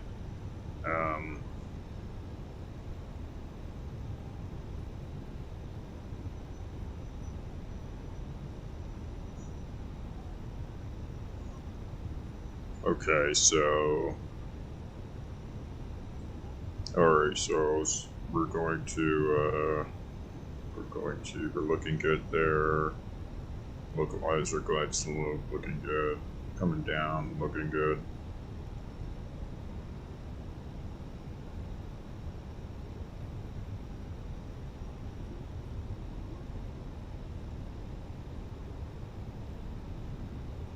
Alright, so it should be a 2.85 glide, so I'll go ahead and click off the autopilot here.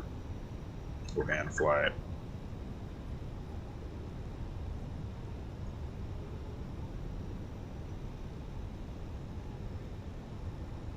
1,000 feet, clear to land, all green.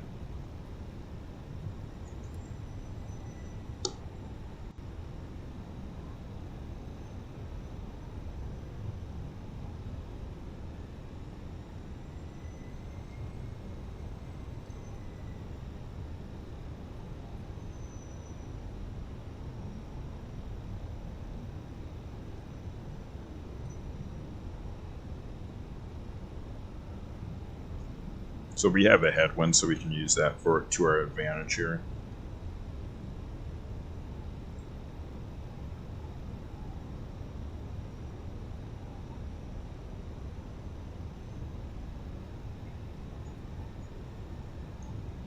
So yeah, you can see we're using that headwind to our advantage.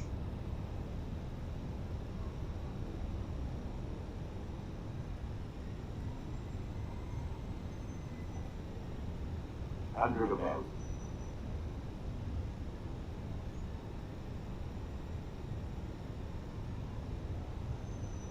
Minimum. Landing. 100.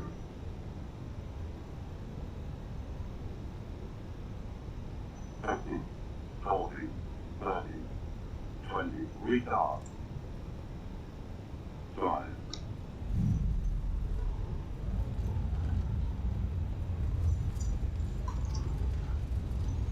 Spoilers up.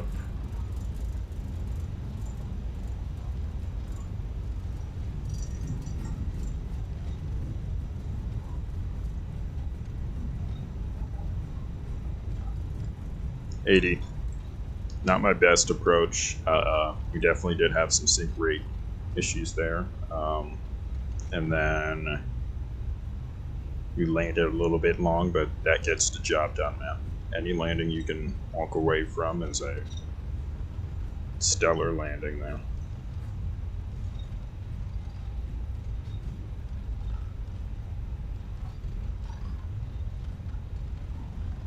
Yeah, I don't know. It must be something with 2024, because these glide slopes are freaking insane, man.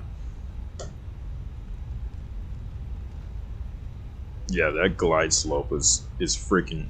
So it says on the chart, it's charted as 2.85 degrees, but that wasn't no 2.85 glide slope. Yeah, that was nuts. All right, so we'll roll off to the end, get our chrono. You want a 3-minute, like we briefed, and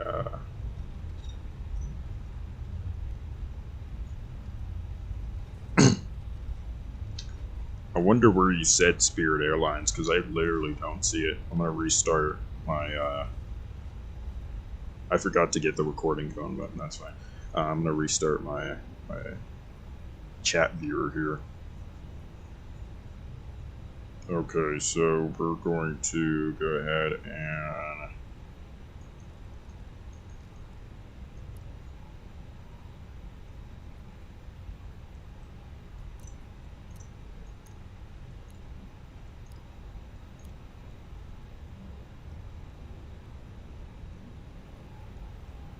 after landing check, we have flaps are to up, spoilers have been retracted, radar is off, after landing check was complete. Yeah, that glide slope is absolutely yeah, it's not good. I'm not sure what's wrong with that glide slope there. So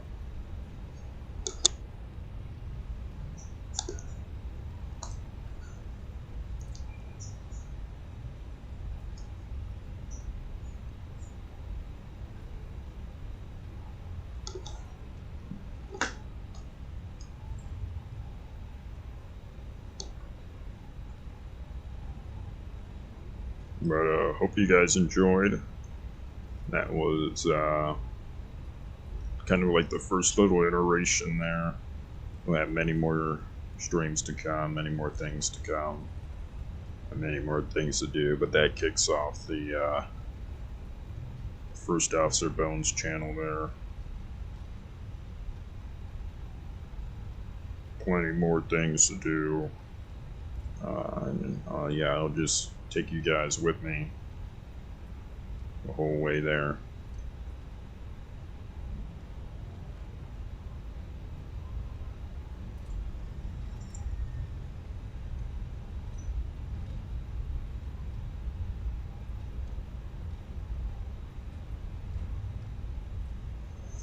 The one, what did you say about Spirit Airlines? Because I definitely don't see that. Might have.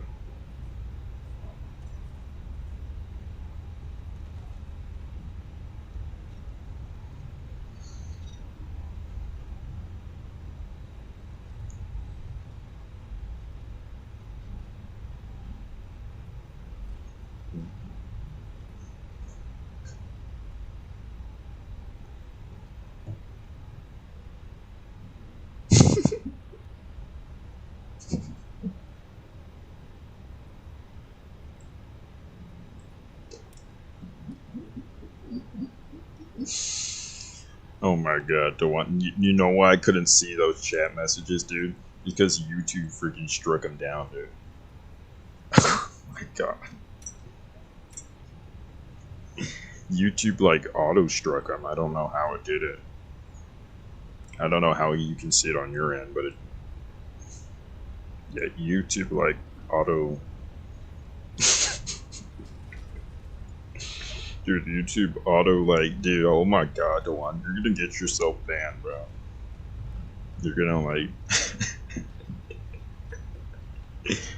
oh my gosh. Oh my gosh, Dewan.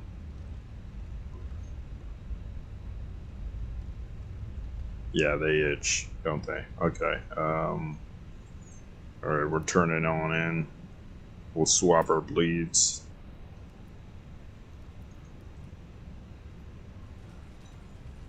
It's an old procedure they do on the older Northwest birds, so that's good.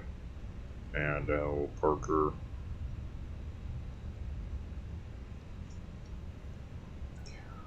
Parker right there. Parking brakes.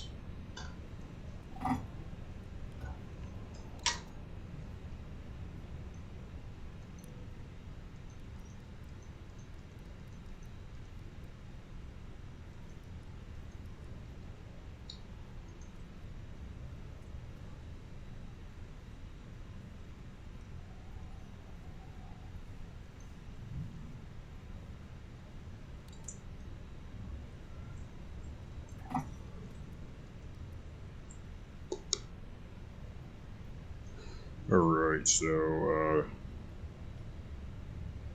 join jump seat. Yep. That's where I'm heading after this here, so. Well, with that being said, ladies and gents, I'd like to welcome you to Detroit. That was a successful first flight. Quick debrief, so we'll do a debrief after every stream. Did good there, good on flows and performance. You know, one thing we didn't do so hot on was the that glide slope there. I saw sync 1.2 momentarily, so we'll make sure to keep that sync under 1.2 when we're landing, or we'll make sure to keep that sync under 1.0 when we're landing. But that wouldn't be grounds for a go around or anything. What would happen with pilot not flying would say sync 1.2, and pilot flying would say correcting. As long as we're good there. Before I leave, any questions, comments, or concerns for anybody in the chat? And with that being said, I'd like to take a moment to thank you guys for coming out and enjoying a First Officer Bone stream. And I'll see you in the next one.